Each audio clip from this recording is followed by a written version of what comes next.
Kemarin kita jelaskan terakhir bahwa kaum Saba itu diberi banjir yang begitu hebat. Semuanya tenggelam, termasuk gedung-gedung yang mereka miliki. Semuanya tenggelam, termasuk kebun yang mereka miliki. Semua tenggelam, termasuk harta benda mereka. Dan kemudian setelah banjir bandang tersebut, Allah memberikan kenikmatan kembali. Berupa apa? Digantinya kebun-kebun yang sudah rusak tersebut disuburkan kembali. Digantinya kesuburan-kesuburan tanah yang pernah dulu ada sebelum adanya banjir bandang. Tetapi oleh Allah, nikmat yang kedua ini justru kemudian dikurangi dengan cara apa?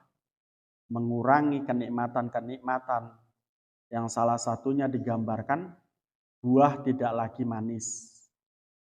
Kemudian sayur-sayuran tidak lagi banyak. Dan kemudian hasil pertanian mereka juga tidak lebih banyak. Tetapi mereka tetap diberi kenikmatan. Diberi kenikmatan apa? Tadi saya sudah sebutkan, digantinya kenikmatan berupa kesuburan tanah, berupa apa? Buah-buahan, tetapi tidak sebagai nikmat buah-buahan terdahulu. Dan juga diberi apa? Kedekatan wilayah mereka dengan wilayah yang sangat hebat, yakni wilayah Sam atau negara Sam. Negara Sam ini sebagaimana kita ketahui merupakan lalu lintas perdagangan Eropa Asia. Dan Sabak atau negeri Sabak itu tidak jauh daripadanya. Cukup sekali jalan tanpa ada menginap, itu bisa sampai ke Sam. Dan juga tidak perlu bawa bontot, artinya dekat sekali. Dan itu masih ada keberkahan yang diberikan oleh Allah meskipun dikurangi. Nah tetapi lagi-lagi ketika Allah telah memberikan kepada mereka sebuah kenikmatan kedua kalinya. Dan mereka diberi kenikmatan dekatnya wilayah kepada wilayah Sam. Dan mereka selalu melakukan perjalanan dengan aman. Dalam perjalanan sejarah mereka lagi-lagi melakukan kekufuran. Mereka mengatakan kepada Allah, Rabbana ba'idna baina asfarina. Ya Allah,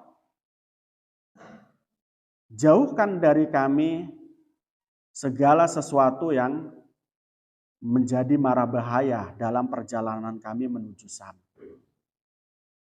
Nah, ketika mereka berdoa semacam itu, Allah berikan keamanan untuk mereka sampai ke Sam dan mereka berdagang di Sam. Namun apa? Kenikmatan-kenikmatan itu tidak menjadikan mereka menjadi orang yang bersyukur, namun sebaliknya.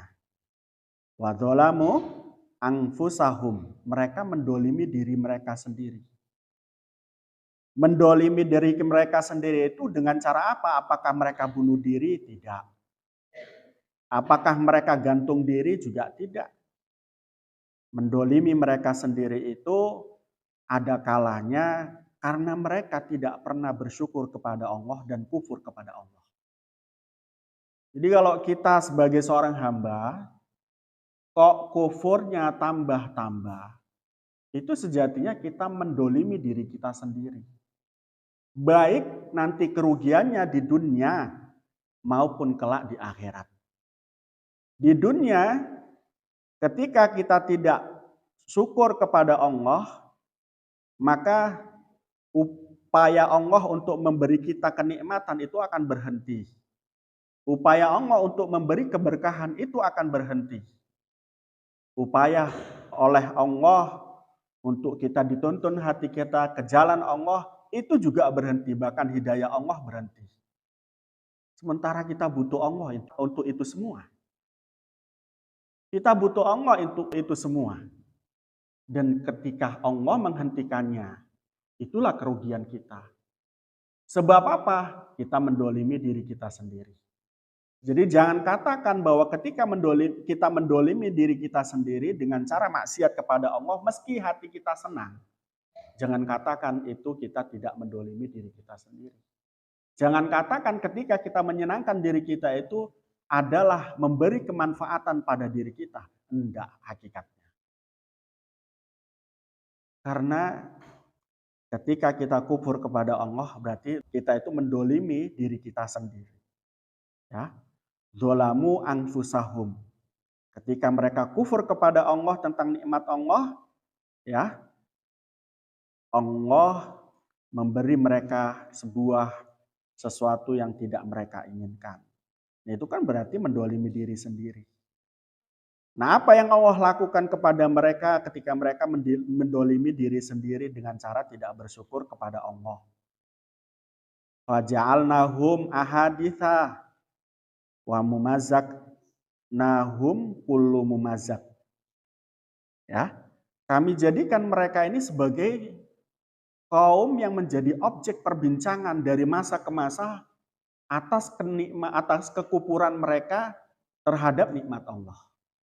Sampai sekarang, dan kita sekarang menceritakan tentang kaum Saba yang memiliki sifat yang memiliki sifat tidak syukur kepada Allah.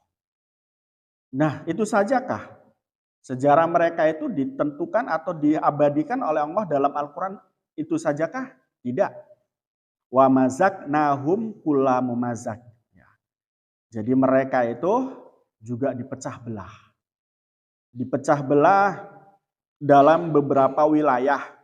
Perpecahan itu tidak ada yang bagus. Perpecahan itu tidak ada yang baik bagi mereka. Dan apa yang dilakukan oleh Allah memberi nikmat kepada mereka, kemudian menarik nikmat dari mereka, memberikan hukuman kepada mereka, ini adalah inna fi dzalika la ayatil likulin sabarin sakur. Ini adalah tanda kekuasaan Allah agar menjadi apa? Pegangan dan pelajaran bagi orang-orang yang sabar dan bersyukur. Jadi kita ini harus syukur dan sabar dalam kehidupan kita. Baik dalam senang kita maupun dalam susah kita. Dalam senang kita sabar terhadap nikmat Allah yang diberikan oleh Allah kepada kita. Dengan cara apa sabar itu bentuknya? Adalah menunaikan apa yang menjadi kewajiban-kewajiban kita. Termasuk di dalamnya adalah mentasarufkan apa yang diberikan oleh Allah ke jalan Allah. Kita diberi harta itu menyenangkan. Kita diberi mobil itu menyenangkan. Kita diberi anak itu menyenangkan. Anak, mobil, harta ini semua kalau kita bersyukur, kita tepatkan mereka pada tempat yang diperintahkan oleh Allah. Punya anak, maka dipondok pesantrenkan. Biar menjadi anak yang soleh dan solihah, anak yang bisa menjaga doktrin-doktrin agama dan menyebarkan doktrin-doktrin agama. Dan memberikan kemaslahatan dalam sikap dan memberikan kemaslahatan dalam ilmu. Ini namanya bersyukur. Jadi awakmu oleh orang tuamu dipondokkan dengan upaya mereka yang keras itu. Sampai kemarin saya dengar ada bapak yang terjatuh dari pohon tuh. Udah kesini belum? Nah, mudah-mudahan diterima oleh Allah, nanti kita tahlil sebentar. Itu adalah bagian daripada apa? Bagian daripada syukurnya mereka terhadap anak. Mereka mau dan mampu untuk melakukan sesuatu yang berat. Pagi-pagi sudah naik ke atas. Untuk mengambil nirah atau mengambil bahan untuk dijadikan gula. Sore nanti juga begitu. Entah capek, entah hujan, entah panas, mereka naik. Itu bentuk syukur mereka. Ya, bentuk syukur mereka terhadap nikmat Allah. Berupa anak tadi. Anaknya dipondokkan. Anaknya disekolahkan. Harapannya tadi adalah untuk bisa menjaga doktrin ajaran agama Islam, untuk bisa menyebarkan kebaikan-kebaikan dan memberi kemaslahatan di masyarakat.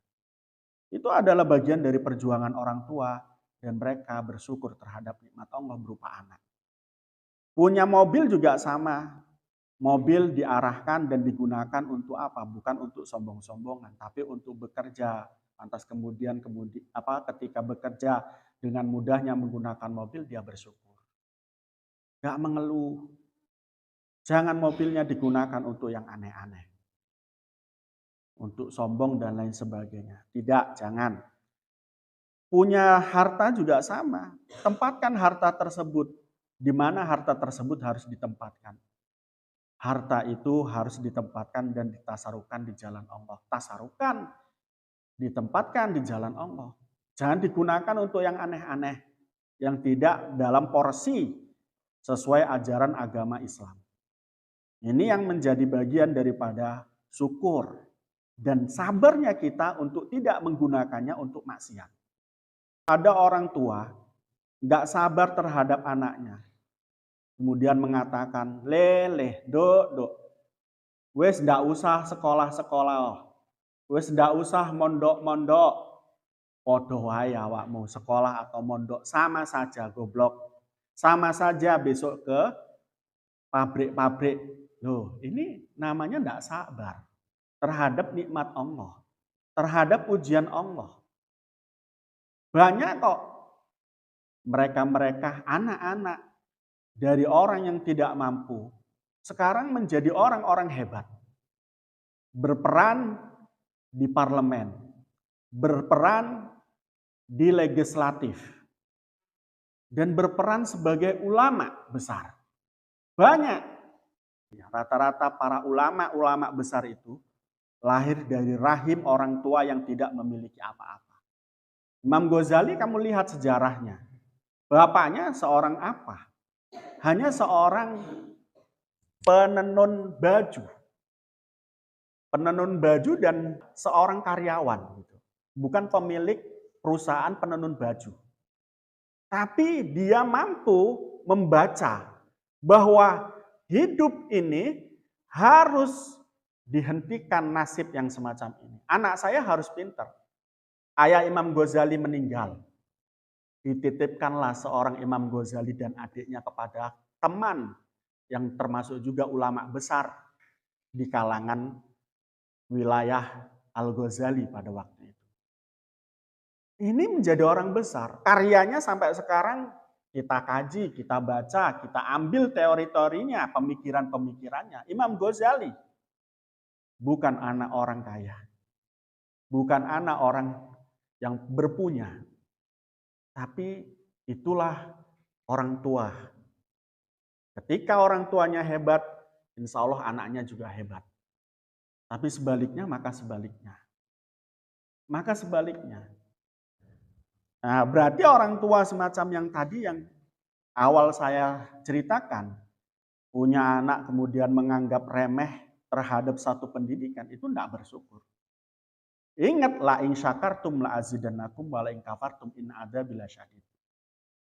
Pada saat itu anaknya sekolah SMK, setelah SMK masuk pabrik, setelah masuk pabrik kemudian 2 bulan atau 2 tahun itu kontraknya habis. Pulang nggak dapat pekerjaan. Atau belum kontraknya habis karena di pabrik itu juga ada tekanan untuk melakukan satu pekerjaan. Gak kerasan, akhirnya pulang. Akhirnya inilah jadi nasib. Beda yang punya pendidikan tinggi. Ketika mereka jatuh, mereka akan mencari solusi selanjutnya. Ketika mereka nggak diterima dalam perusahaan, mereka akan membuat pekerjaan sendiri. Inilah yang jadi bagian daripada tujuan pendidikan. Jadi otak-otak masyarakat terdidik itu tidak akan berhenti meskipun aral melintang tinggi dan terjal. Akan berjuang. Itu fungsi pendidikan. Jadi fungsi pendidikan itu bukan mendapatkan pekerjaan atau mencari pekerjaan dan diterima pekerjaan di tempat orang lain, tapi menciptakan pekerjaan. Itu manusia sekarang. Karena manusia sekarang tidak lagi bersaing dengan manusia. Bersaing dengan mesin dan robot. Itu yang harus kamu ketahui. Di era industri 5.0 ini. Itu sudah tidak lagi manusia yang mengerjakan banyak hal. Tapi mesin tuh, robot, dan kolaborasi antara manusia dengan mesin dan robot ini. Jadi kalau tidak pintar-pintar membaca dan tidak pernah merasa susah, pasti otaknya itu buntu ketika mendapat masalah. Awak-awakmu sing gampang dan sering mendapatkan kesusahan karena kamu punya tugas di luar daripada belajarmu, saya kira nggak akan menyerah semacam kawan-kawan yang tidak punya pengalaman dalam merasakan kesusahan. Ini yang nanti akan berbeda dalam masyarakat dan kehidupan di masyarakat di masa depannya. Lagi-lagi la in syakartum la azidannakum wa la in kafartum in adzabil lasyadid. Begitu juga tadi saya katakan ketika Allah berikan apa? Harta benda. Kalau dia tidak sadar bahwa itu adalah satu nikmat yang harus dikelola, kemudian ditasarufkan di jalan Allah, pasti akan hidupnya adalah hedonisme. Hedonisme itu bagaimana? Hedon itu adalah manusia-manusia yang ketika mereka capek kerja, mereka ingin mengupayakan kesenangan di balik daripada pekerjaan mereka ini.